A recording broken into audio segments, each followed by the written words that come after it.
Good evening, Philippines. This is Balitang Bayan, named PH. Tonight, the government's response to successive calamities and the upcoming request for additional emergency funds. After a series of strong typhoons, floods, and landslides, President Ferdinand Bongbong Marcos Jr. is set to ask Congress for more emergency funds. But will this be enough to meet the needs of affected communities? Let's find out. In recent months, several parts of the country have been devastated by consecutive disasters. Powerful storms, heavy flooding, and landslides have damaged homes and livelihoods. According to ABS-CBN's report, the Marcos administration is preparing to request additional emergency funds to cover the needs for relief, evacuation, and rehabilitation. At present, government agencies are already drawing from existing contingency and calamity funds, but these are being quickly depleted due to the scale of destruction. What exactly does this request cover? The additional funds are intended for search and rescue operations, construction of temporary shelters, repair of infrastructure, and assistance for recovery.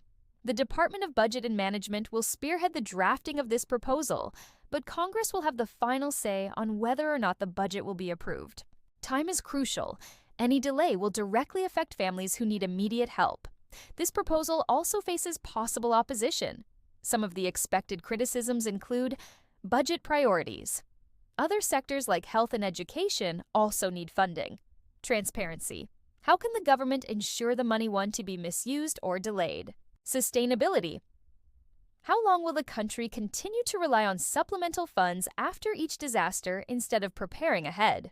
According to some experts, the government often seems to be playing catch-up with disasters instead of proactively focusing on disaster risk reduction.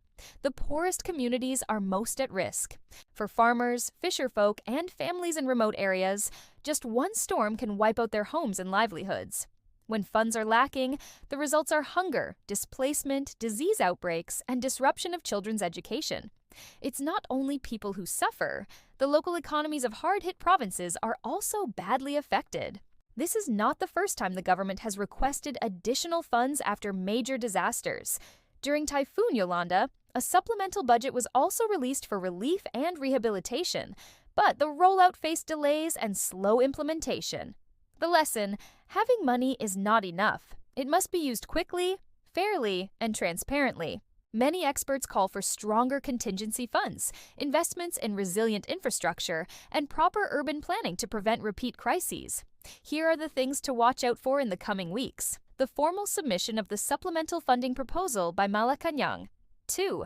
The DBM's explanation of how much money is needed and where it will be allocated. 3.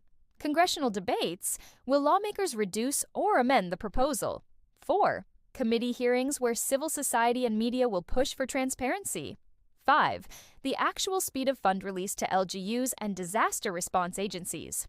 President Marcos's move to request more emergency funds shows urgency, but the real challenge is whether it will be implemented quickly, honestly, and effectively.